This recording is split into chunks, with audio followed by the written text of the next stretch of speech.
Graça e paz, igreja. O Senhor nosso Deus, mais uma vez, nos conceda a oportunidade de estar desfrutando desta semana que se inicia hoje. Temos desafios durante essa semana, com certeza, mas conhecemos um Deus que nos dá força e que nos dá a vitória. Então, confiamos que nesse Deus, Ele vai estar nos guiando, nos protegendo e nos dando oportunidades, acima de tudo, de vencer as lutas e as batalhas. Hoje à noite, quem vai estar pregando aqui é a irmã Yui. Eu estarei na IBAP, vou estar celebrando a ceia lá, junto àquela comunidade. Quem não conhece, a IBAP faz parte também da Igreja Batista Sião. Então, quem conhece a história aí já sabe, né, o que é que aconteceu e muitas coisas que podem ainda acontecer. E nós, graças a Deus, temos sido abençoados, porque aquela igreja, ela é filha daqui. Começou e nós estamos lá de volta, ajudando, trazendo, acima de tudo, a palavra do Senhor, que não pode faltar no meio do povo de Deus. Hoje eu quero falar sobre o assunto e vou recorrer aí à palavra de Deus, que está em 2 Reis, capítulo 20, verso de 1 a 6. Texto do Velho Testamento, 2 Reis, capítulo 20, verso de 1 a 6.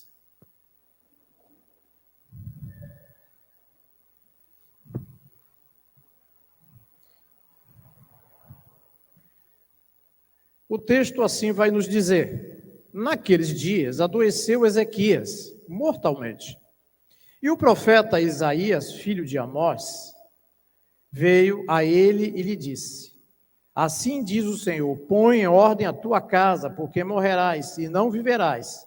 Então virou o rosto para a parede e orou ao Senhor, dizendo: ah, Senhor, suplico-te, lembra-te que andei diante de ti em verdade, com o coração perfeito, e fiz o que era bom aos teus olhos. E chorou Ezequias muitíssimo. Sucedeu, pois, que, não havendo Isaías ainda saído do meio do pátio, veio a ele a palavra do Senhor, dizendo: volta e diz a Ezequias, capitão do meu povo, assim diz o Senhor, o Deus de Davi, teu pai, ouvi a tua oração e vi as tuas lágrimas. Eis que eu te sararei, ao terceiro dia subirás à casa do Senhor, e acrescentarei aos teus dias 15 anos, e das mãos do rei da Síria te livrarei, a ti e a esta cidade. E ampararei esta cidade por amor de mim e por amor de Davi, meu servo. Que o Senhor aplique esta porção em nossos corações. Senhor Deus e Pai, nos conduz mais uma vez, e que a Tua palavra venha nos fortalecer, nos orientar, nos alertar, e nos dar esperança, acima de tudo, em nome de Jesus. Não sei se isso já aconteceu com os irmãos, mas existem pessoas que falam que quando andavam erradas, dava tudo certo. Mas quando começou a passar, a fazer as coisas de forma correta, as coisas começaram a dar errado. Dá errado na família, dá errado no trabalho, dá errado na saúde. E eu quero falar nessa manhã de alguém que experimentou isso e nos dar algumas lições. Essa história narrada é um momento difícil, muito difícil para o povo de Israel. Não é fácil. E também com a liderança do povo. Essa história é narrada de um momento que havia uma guerra. Nós sabemos, por experiência, que nesse período conturbado que nós estamos passando, de dores emocionais, e nós temos o tema aí para esse ano, vinde a mim todos que estáis cansados e sobrecarregados. E nós estamos trazendo sempre a ideia de que as nossas emoções, elas precisam ser tratadas. Elas precisam ser reeducadas, falando da linguagem aí dos pedagogos. E o que eu quero dizer é que nesses períodos conturbados, onde nós encontramos diversas questões, a gente muitas vezes sente que a nossa dor emocional é muito maior do que a dor física. E estas coisas estão aflorando nos dias de hoje. Com certeza estavam maquiadas, estavam ocultas, mas aí ganhou proporção pós-pandemia. As dores que nós estamos sentindo, né? Às vezes pela perda de um ente querido, quem sabe aí o emprego, quem sabe até a própria saúde. Enfim, isto traz muitas tristezas. E eu quero falar aqui sobre o rei Ezequias, né? Por quê? Porque nessa luta, nesse dia a dia conturbado, muitas vezes doenças surgem como resultado das dores emocionais. Daquele sofrimento silencioso, daquilo que ninguém vê, mas julga. Aquilo que ninguém sabe, mas julga. Não sei se vocês têm percebido isso. Essa questão do ponto de vista emocional, sendo todos os dias uma sequência homeopática, traz exatamente a somatização de algumas coisas do nosso corpo. Isso é uma realidade. Eu não posso afirmar que isto literalmente aconteceu com Ezequias, mas Ezequias estava passando por um problema muito sério. E não foi um dia nem dois, foram anos. Ezequias começa a reinar com 25 anos de idade, reinou durante 29 anos. Essa é a realidade. E é possível que ele tenha adoecido por causa dessas aflições, por causa do cargo que ele ocupava. Quem já não viu dizer aí que as pessoas, né, em determinados cargos começam a ter dores de cabeça sistemática, azia, mal-estar, a pressão sobe, a pressão desce. Nos dias atuais, isso tem povoado os consultórios. Talvez ele tenha adoecido por causa dessa luta. Uma luta contra uma superpotência, a Síria. Liderado aí por um general, um guerreiro, um rei, um famoso chamado Senequeribe. Muito bem, esse império subiu contra essa cidade. E as cidades eram fortificadas e Judá foi tomada.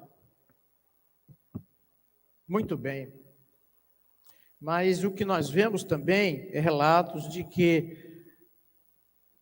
as fortalezas caíram, mas em uma só noite, 185 mil soldados morreram, soldados inimigos, sofrendo ataque de apenas um anjo. E aí eu fico pensando, né? Imagine se fosse uma legião de anjos.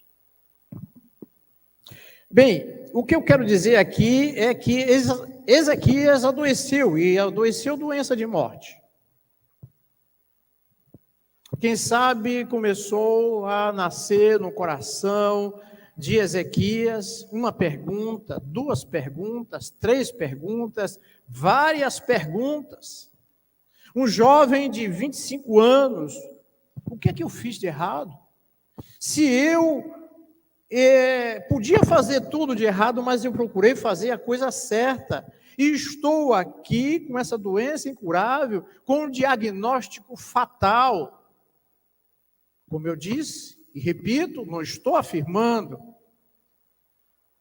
mas toda esta situação trazendo para ele um confronto, dúvidas. Agora eu pergunto, diante de um quadro como esse, qual seria a sua conversa com Deus? Como seria a sua conversa com Deus? Eu posso dizer com certeza que a minha conversa com Deus, aos meus 23 anos, foi semelhante. E depois, anos depois, em 2019, depois de ser aí atacado pela conjuntivite, não foi diferente. Porque praticamente eu perdi a visão. Dessa posição que eu estava aqui, muitas vezes não conseguia ver nitidamente os irmãos que estavam sentados aí. E começava o sermão e não conseguia ver mais o que estava escrito aqui. E aquilo era assim constante e avassalador, porque você está sofrendo exatamente em um dos órgãos importantíssimos, que é a visão. Você vê. E estas perguntas que eu estou dizendo aqui para vocês surgem na nossa mente. Por que, Senhor, isso? O que é que o Senhor quer me dizer com isso? E digo para vocês uma coisa. Semana passada eu tive uma consulta e fiz uma série de exames, exatamente um acompanhamento rígido, rigoroso em relação a minhas vistas. E graças a Deus, ao nosso bondoso Deus, está tudo normal. O que eu quero trazer aqui é que muitas vezes estamos sozinhos, em luta interior, numa questão muito íntima. E essas perguntas chegam: onde está o meu Deus? Cadê o Deus? Onde foi que eu errei? Por que isso está acontecendo logo comigo? A Bíblia diz que Ezequias colou o rosto na parede.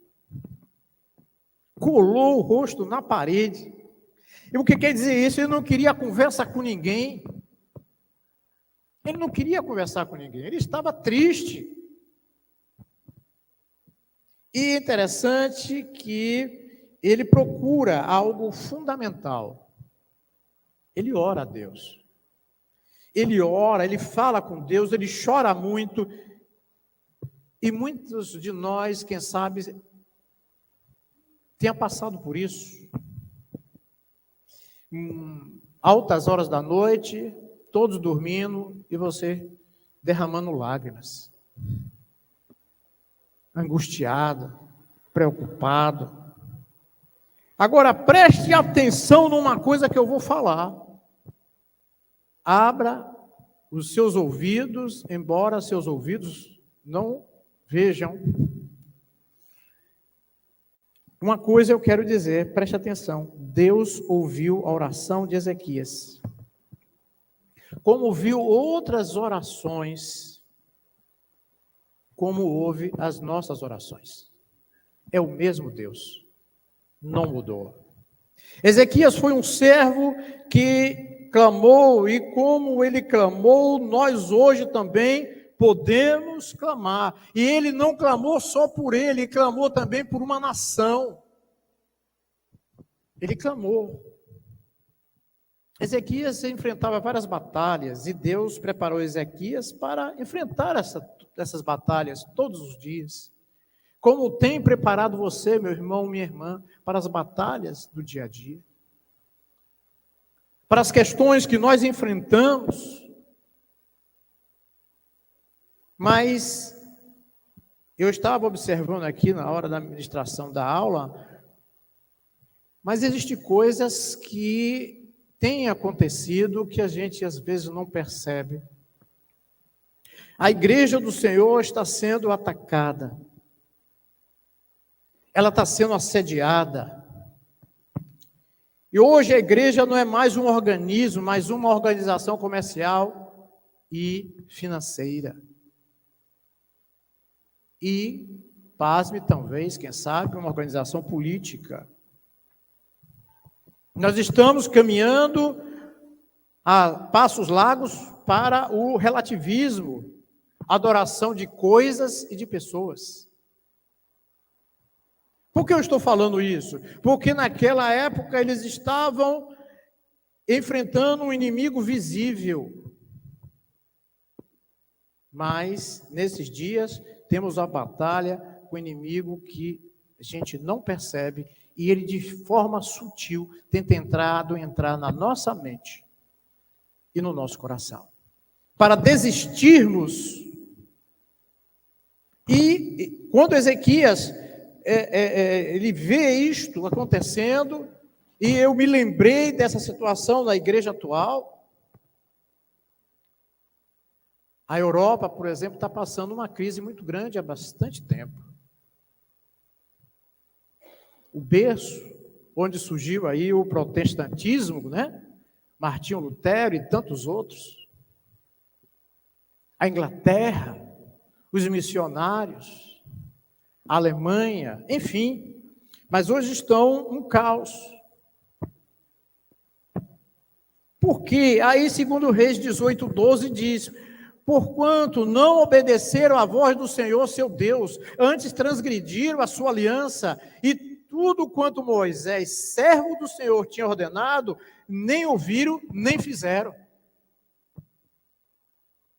Mas a diferença está no comportamento de Ezequias. Em 18:5, que antes desse verso que eu li, nesse mesmo capítulo, e disse: no Senhor Deus de Israel confiou. Quem confiou? Ezequias. De maneira que depois dele não houve quem lhe fosse semelhante entre todos os reis de Judá, nem entre os que foram antes dele. E alguém pode dizer assim: não, peraí, pastor, mas lá em 2 Crônicas 32, está lá dizendo que Ezequias fez lá uma besteira. Fez? Quem não faz? Quem não erra?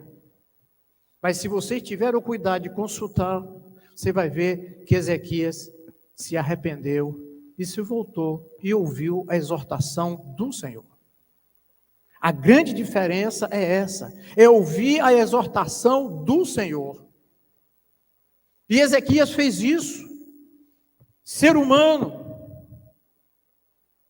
erra, mas reconhece o seu erro e retorna para Deus. E qual foi o erro?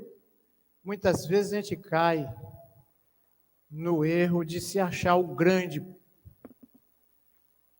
E existe lá a história que Ezequias abriu as portas e mostrou toda a riqueza que ele tinha dentro do palácio. E ele esqueceu de dizer que aquela riqueza foi Deus que trouxe até ali. As conquistas foram realizadas por um Deus Altíssimo, e ele foi exortado por causa disso. E ele se volta exatamente e compreende a mensagem do Senhor. Ezequias tinha atitudes firmes também. Ezequias tinha atitudes que chamam atenção. E eu digo uma coisa: sem uma decisão firme, as coisas podem progredir para uma bancarrota. E Ezequias teve que romper com algumas coisas. E romper traz dores. Cada um de nós aqui sabe o que uma ruptura provoca. A atitude de Ezequias é uma aula para a nossa vida, para o século 21, para os nossos dias. A convicção dele, o apego ao Deus da glória, mesmo diante das lutas. Por que eu estou falando isso? É só você lembrar quem foi o pai de Ezequias. Onde foi que ele estava? Então, ele nos traz lições. E quais são essas lições? Primeiro, ele ensina que o homem necessariamente não é produto do meio. Ele pode mudar o meio, ele pode mudar. As pessoas dizem, eu sou assim, nasci assim e vou morrer assim. A síndrome de Gabriela. Não vou mudar. A distância de Deus levou Israel e Judá a uma decadência espiritual, moral e financeira. Isto é uma realidade. Ele percebeu, Ezequias percebeu que uma religiosidade mecânica e artificial e repetida não leva a lugar nenhum. E aqui estava se falando em relação a superficialidade, e que às vezes a gente não tem. Pareço ser, mas não sou. Pareço crer, mas não creio. Pareço andar, mas não ando. E isto aqui é importante chamar a atenção, porque Ezequias se dispôs, apesar de todas as coisas contrárias, eu me disponho a andar com Deus. Mesmo sem exemplo na família, mesmo sem exemplo, que muitas vezes é assim, eu não tenho um exemplo. Mas Ezequias vai contrário a isso. Ele vai contrário, e eu olho muitas vezes e vejo, se não fosse a misericórdia na vida de fulano. Pai assim, mãe assado, mas ele resolveu desviar de tudo isso e seguir uma outra vida, um outro caminho. Ruptura, isso é sério. O povo que queimou antes seus próprios filhos em altares. Lê a história de Acás. Atitudes contra a vida, contra Deus. E hoje, meus irmãos, nós estamos vendo, parece um discurso muito bonito, é muito palavreado. Eu percebo que nós estamos voltando, viu, Coriolano, às mesmas coisas dos fariseus, dos saduceus, de todos eles. O mesmo discurso. Manda fazer, mas não faz. Exige, mas é relapso.